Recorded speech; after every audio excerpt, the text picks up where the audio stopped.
Jason X, Chapter 20. Working as quickly as she could, Rowan emptied a third locker of its macro charges and moved on to the next one.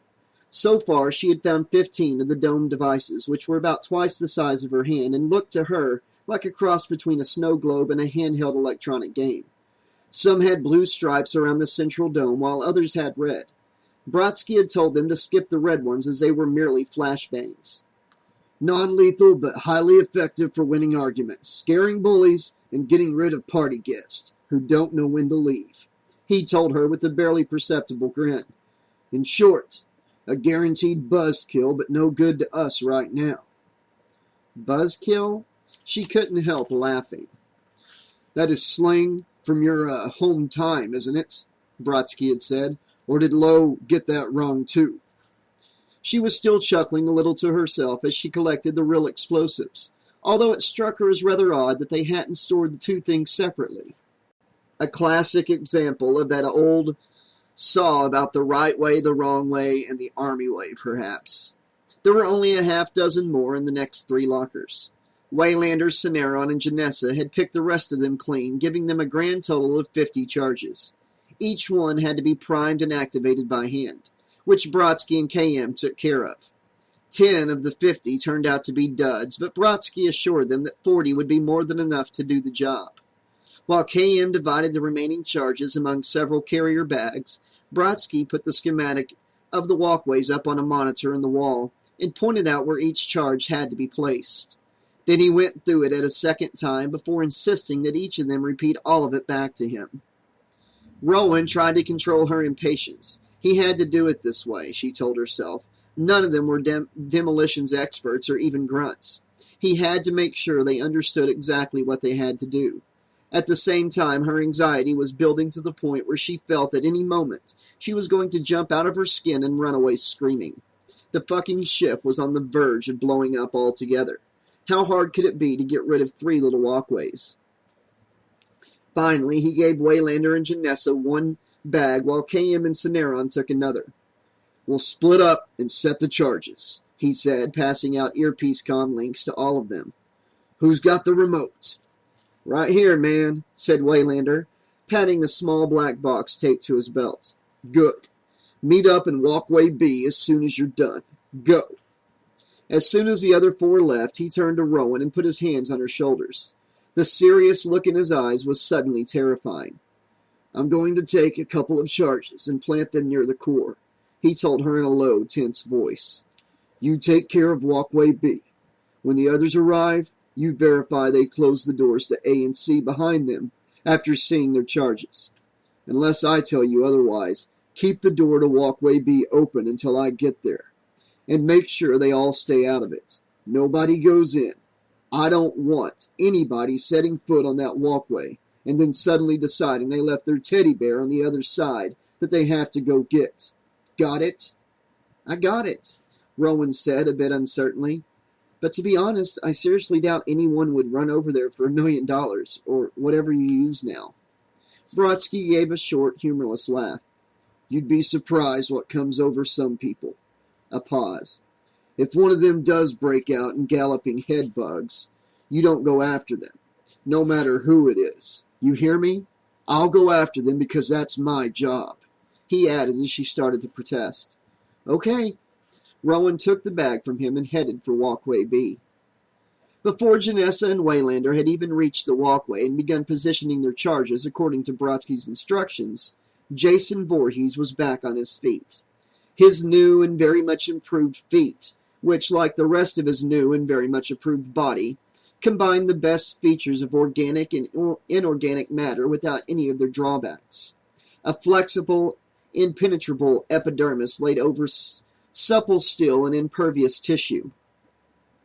Under that, there was a highly complex internal scheme of operations that would shift and adapt as necessary, according to the demands placed on it, as well as to compensate for any damage done to it, if any, while repairs were in progress. Of all the upgrades the ants had performed on Jason, it was his system of regeneration that had needed the least amount of tweaking. In fact, it had not been upgraded so much as simply updated and reinforced. No doubt it would have worked just as well in the new improved body, as it had in the old one with no charges whatsoever. But the ants had their orders to improve the specimen, and they carried them out in the only way they knew how, by adding themselves to the regenerative process. The new and improved Jason was unaware of their presence in his body. But then, the body he inhabited was no longer a combination of parts. It was an unbroken, uninterrupted, perfectly contiguous unit. A single self-contained cell of anti-life, and it inhabited him as much as the other way around. The time and space he inhabited was equally unbroken and contiguous. Every place was here. Every moment was now. There was still no life in him, no life at all, and never would be. But although he did not live, he did exist. And with the force that was the equal of any life, every life, all life. Existing here and now, he had an even more acute sense of all that lived. But he could also sense something else, something he had never encountered before. He did not know the word birth or even the concept. The closest equivalent for him was fire, a small flame growing into a big flame, stronger and brighter and hotter. Something becoming alive or learning to be alive, something willfully imbuing itself with life. No matter, he didn't actually puzzle over the thing, even though he could have given over the requisite amount of processing for that kind of mental activity. He didn't bother. This thing was as much an offense to him as anything that lived in the usual way. That was all he needed to know about it.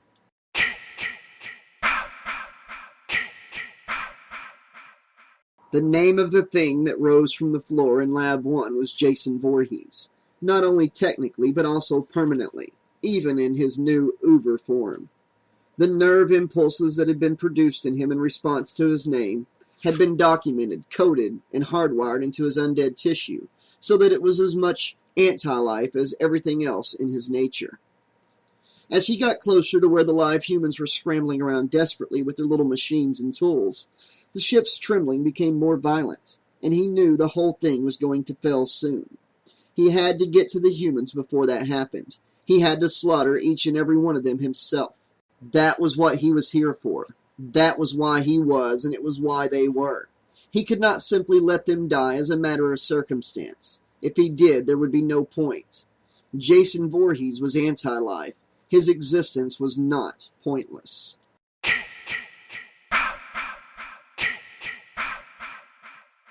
Rowan had imagined that it would take only a few minutes to place the charges and set them all on the right channel for simultaneous detonation. Even if she double and triple checked the coordinates for each placement using the manual grid function so that the position of every explosive was precise to within half an inch, she hadn't thought it would take any longer than 10 minutes max. 9.5 if she fumbled all the settings and had to zero out. What she hadn't taken into account was the increasing instability of the grindle that kept throwing her off balance so that she was staggering around like a drunk. When she wasn't falling flat on her ass, that was. It was a good thing the explosives she was handling were inert to everything except a signal from the detonator in Waylander's possession. Trying to position them correctly while the grindle rattled and pitched like the more familiar kind of catamaran bounding over a choppy ocean, however, was nowhere near as easy as it had looked in her mind's eye. And as if that wasn't enough to complicate matters, it wasn't just the ship that was trembling. Rowan was appalled to see how badly her hands were shaking. No, not just her hands, but her entire body. What the hell could have triggered such a reaction, and why now? It wasn't like the last few hours had been quiet, and she had managed not to lose it even when Kinsa had wiped herself out along with their remains of escape. When she and Brodsky had parted company outside the weapons hold, she had felt steady enough. Anxious and scared, sure, but also focused and determined. Focused on doing the job right. Determined to show Brodsky she was good to go. Not exactly cool and calm, maybe, but still damn steady. She tried to concentrate on attaching the last charge in her bag to a spot on the curved walkway wall slightly below eye level, but it was no good. Her hand could not have shaken any harder if she had been standing outside naked on a winter night in the Arctic. She tried grabbing a hold of her wrist with her other hand. It almost worked. The tremors seemed to die down for a moment, but then she felt them coming back even more strongly than before. Abruptly, she half lunged, half fell forward, and stuck the charge firmly onto the wall. The readout near the bottom of the mechanism told her she had hit the mark exactly. Relieved, she kept hold of the charge, thinking she could steady herself that way. Instead, her body began to shake more violently, and she finally let go. At the same moment, the grindle lurched to one side and sent her sprawling towards the wrong end of the walkway. Several deep, ominous booming sounds came from part of the ship as she struggled to regain her voice. "Come on now, hold together, baby," said a voice behind her. She turned to find that Cineron and KM were now on the walkway with her. She tried to motion them back, but the ship lurched again just as Janessa and Waylander arrived, pitching them into the walkway area as well. Waylander managed to catch himself just before he would have landed directly on top of Janessa. Unfortunately, he also managed to hit the control panel next to the entrance and shut the door. God damn it, Rowan thought, fighting to get to her feet. Brodsky was going to think she'd had a brain-ectomy. "What the hell is that?" Janessa asked. "Just guessing, I'd say it's the ship trying to come apart," Cineron told her, but not in a particularly unkind or sarcastic way. "No, not that. That," she said. Rowan looked at her, bewildered. "Can't you hear it? Like someone's coming?" Her voice cut off, and she simply stared, her mouth open and her eyes wide, at something behind Rowan down at the other end of the walkway. That door was still open, Rowan remembered, flicking a glance towards the other one. The one that shouldn't have been closed. On the side where they were supposed to be waiting for Brodsky. That was the safe side, where nothing bad would happen to them before the Tiamat finally showed up and took them all to a place that was genuinely safe. But Janessa was staring at the dangerous side, the side they had to get rid of because all the air was bleeding out. She could hear things exploding on that side. She could hear metal crumpling and groaning. It was bad on that side. They would die on that side. They had left Jason on that side. "No," she declared silently, trying not to turn and follow Janessa's gaze. Not just hers, but everyone else's. All with the same expression of horrified disbelief. "No." The floor trembled under her threateningly. She didn't have to turn around. She didn't have to see whatever was there. Because whatever it wasn't. It wasn't. It wasn't. "Impossible!" Waylander yelled. Rowan had a glimpse of him shaking his head slowly from side to side before she turned around completely. "He's dead! He's dead!" "I'd say he got better," Rowan heard herself say faintly. "He's been modified," KM remarked, her tone surreally conversational, as if they were all chatting over coffee. "Oh, well, gosh, you think?" Janessa said shrilly. "Can you take him?" asked Cineron. Rowan turned to look at him in utter confusion. Then KM was hauling her to her feet and pushing her towards the safe end of the walkway, and she realized that Cineron's question had not been meant for Janessa. "I can try," KM said, walking towards the impossible nightmare that stood in the open doorway. Rowan watched as she drew both sidearms and fired. Were the rounds bouncing off or disintegrating, Rowan wondered, and did it make any difference either way? "He's been modified." KM holstered her weapons and threw herself forward in a series of powerful flips, stopping directly in front of Jason and kicking his head. Nothing happened. "He's been modified." KM kicked him twice more. With an easy, almost casual movement, Jason put a hand around KM's neck. She had just enough time to look over her shoulder and say, in a maddeningly reasonable way, "You guys might want to run." Then Jason brought his other fist up, and suddenly KM's head was half bouncing, half rolling on the floor. It came to rest with her calm, pretty face looking directly at all the rest of them with an expression that seemed to say, "Why are you still here?"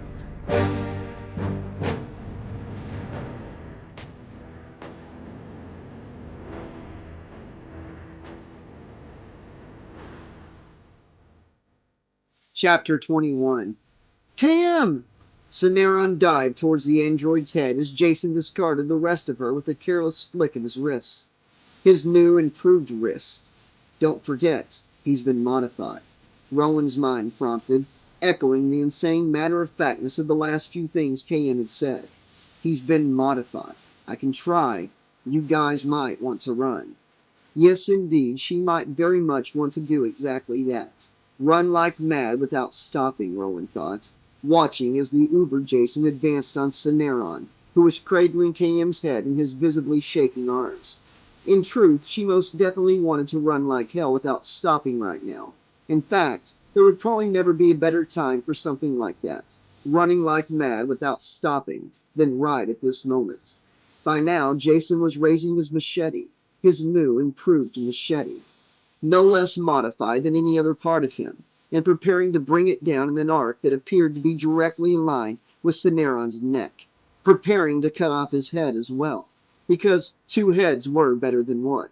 So yeah, she might want to run now. Then she hurled herself forward. She caught Jason's arm with both hands and incredibly held it in midair just short of mid-stroke. Held it? No, not exactly, not hardly. What she had done was surprise the hell out of the monster to the point of distracting him from completing his intended action, thus saving Cineron's life, or more likely just adding a few seconds to it. Hadn't added any to her own, though. Jason's big left hand was wrapped around her throat now, and she dangled from his fist like a rag doll, her feet several inches above the metal floor, gasping for air as she felt him tighten his grip, his new, improved, modified grip. Don't you know? Whispered some psycho voice in her head. Rowan tugged at his hand with both of hers, and then suddenly found herself staring directly into his eyes. She had never been so physically close to Jason before, she realized, not even centuries ago when he had killed her. He had red eyes now, blood red, burning and brutal, as inhuman and unpitying as the beaten and scuffed piece of impassive white plastic that had hidden his face before, and the bizarre steel artifact that had replaced it now. The thing was strapped to the front of his head like a mask, but it was not impassive, not in any way. Nor did it really hide anything. This was no disguise. This was something from a nightmare, realm of gargoyles and grotesques and grisly death. This was Jason Voorhees' true face, more than anything else ever had been or ever could be, even the flesh and blood features he had been born with. No, especially those, because this was not simply the real face Jason had always worn when he looked at the world. It was the face that the world had shown Jason. Dark patches started to swim through Rowan's vision as the hand around her neck squeezed even more tightly, and she wondered if she were going to suffocate before Jason got around to cutting her head off. Or maybe, compared to his new, improved, modified state, she was now too insignificant a creature for that kind of death. But even as everything continued to go dark around her, she could still see those burning red eyes glaring, boring into her. He remembered her. He knew who she was and what she was. Like all the rest of his victims, she was each and every hateful thing that had ever hurt him in any way and to any degree, whether slight or great. All at once she found herself flat on her back on the floor, holding her bruised throat and breathing in and out in great panting whoops. Somewhere behind her, Janessa was screaming something about running right now. And Brodsky, where the fuck are you? And Waylander, no, don't! Rowan raised herself up on one elbow, holding her neck with one hand, and had a brief glimpse of Jason standing over her, and struggling with someone who had grabbed him from behind. Get out! Waylander was hollering. Get out now! Run! Run! She pushed herself to her knees, her breath coming a little easier now, but the muscles in her throat so painful now that swallowing brought tears to her eyes. She blinked them away just in time to see Jason yank Waylander off his back and fling him away. Waylander flew several feet through the air, hit the wall hard, and slid down to the floor with the lower half of his body twisted around in a way that meant he could not be getting up again. No! Rowan moaned, and Jason turned to look at her again. At the same moment, someone grabbed hold of her roughly and half pulled, half dragged her to her feet.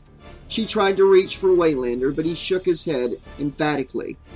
Go! Run! Get out now! He shouted. Rowan was horrified to see blood glistening on his lower lip. Janessa was pulling her towards the now open door on the safe side of the walkway, all the while screaming for Brodsky. Even as they stumbled through the door together, it was closing again. Still clutching KM's head, Cineron dived through the steadily shrinking gap, barely a moment before it would have been too small for him. Janessa had stopped screaming for Brodsky and was now simply screaming in wordless terror at the door to Walkway B, as if she believed screaming would somehow fortify the door. "What's the matter?" Brodsky seemed to materialize in the midst of them out of nowhere. "What the hell's going on?" "Jason fucking Voorhees, that's what's going on," Rowan said, grimacing at the pain in her throat. "Something put him back together again." Brodsky went to have a look through the thick glass window in the door. Jason's new still face appeared on the other side, and Rowan tried to cry out and warn Brodsky to step back. The door wouldn't protect him no matter how thick or strong it was. She had done the same thing once, and Jason had stuck a blade in her gut. And that was before he'd been new and improved and modified. Something pounded against the door hard enough to send vibrations through the chamber they were in. "Blow the charges!" yelled Brodsky. "We can't," Janessa told him tearfully. "Waylander's got the trigger." Time came to a complete stop. Well, if this isn't the friggin' pits, or whatever they used to say back in the 21st century, Waylander thought, struggling to remove the detonator from his belt.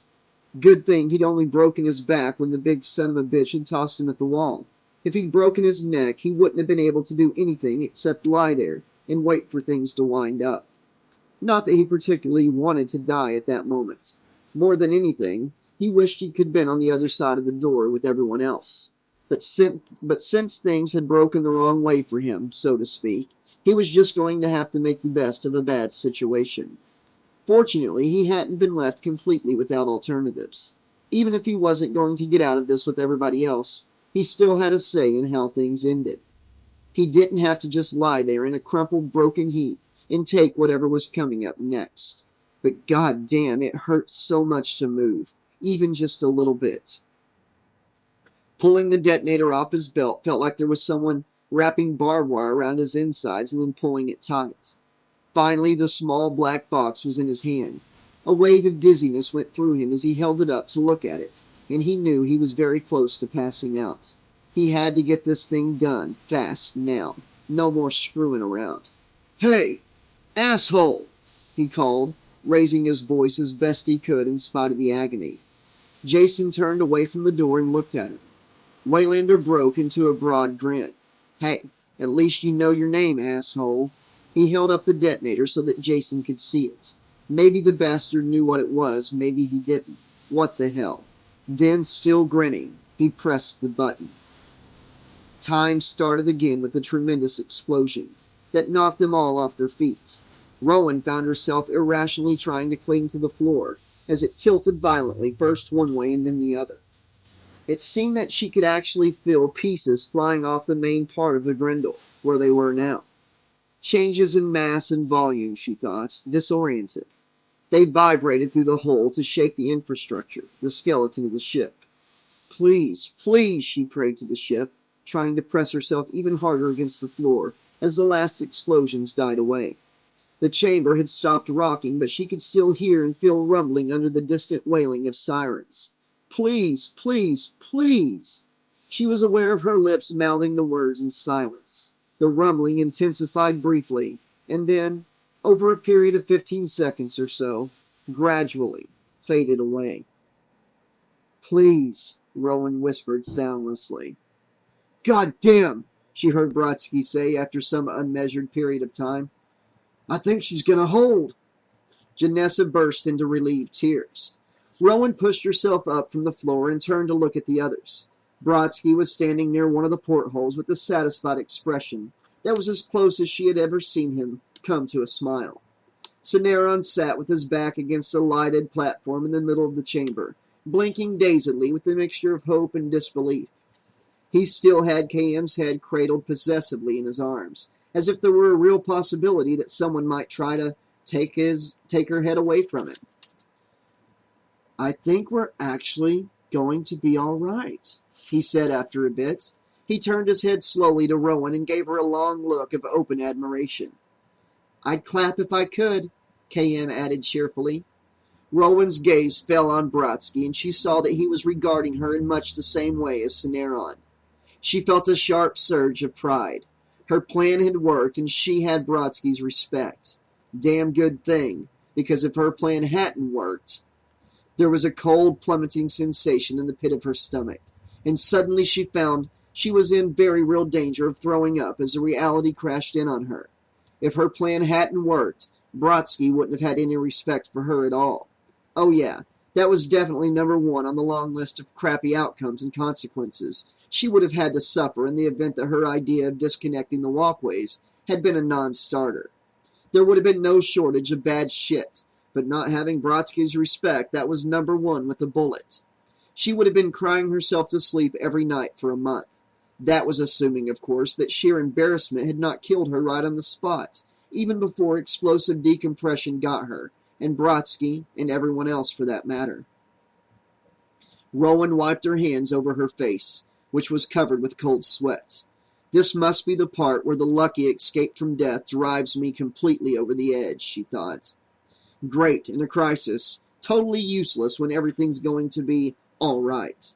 Hysterical laughter was teasing at the edge of her mind, with feather touches. Tiamat's a Grendel. Come in, Grendel. The new voice startled her so much that she actually lost her balance and almost fell. She wasn't the only one. She saw to her immense relief. Even Brodsky had been caught off guard. He had to let out a long, noisy breath before he tapped the comlink and replied, Tiamat, this is Grendel. Still here and glad you could join us. There was a chuckle from the man on the other end. We have you vectored for approach and emergency docking. Are you ready to get off that boat? That's a big 10-4, good buddy, Rowan murmured, unaware that she was speaking aloud until the words were already out of her mouth. Brodsky gave her an amused look. Don't know if you caught that, Tiamat, but in case you did, I translate it roughly as, what kind of a crazy-ass question is that? Yeah, Janessa sighed softly. Let's go home. Another chuckle. We copy you just fine, Grendel. Hang on. The rest of the communication was drowned out by a deafening metallic crash as something hit the outside wall of the chamber. The jolt from the impact was minor, however, compared to the sudden change in the room's environment. All at once there was a hurricane raging in the chamber. That was the only thing that Rowan could think as she was knocked off her feet. The wind, the noise, the force. Janessa was screaming again at the top of her lungs, screaming and reaching out to grab something or someone, whatever she could hold on to. Rowan managed to follow her gaze and saw that she was screaming at the sight of an enormous gloved fist sticking out of the wall, just a few inches above where her head had been. Rowan stared open-mouthed as the wind roared and shrieked and pulled at her with terrifying strength, while at the same time it started to feel strangely thin and difficult to breathe. In seconds she was gasping, her lungs pumping like a bellows, and yet she couldn't move. The wind was getting stronger, pulling on her, on everyone and everything in the room with more force than anything she had ever felt in her life. Towards that hand, she realized. Everything was being pulled towards that hand, sticking out of the wall. The hand suddenly withdrew, and the force of the wind kicked up several more notches. Through the hole that was left, Rowan could see black space dotted with stars. Then she saw the hand return to take a firm grip on the edge of the hole, and then incredibly began to pull on the metal, as if to peel it back and make the hole even larger. Jason's hand, Rowan realized as she clung to a metal grate in the floor. That was Jason's hand. Jason Voorhees was still out there. They had blown up the damaged portion of the ship, but Jason Voorhees was still out there, and he hadn't finished with any of them yet.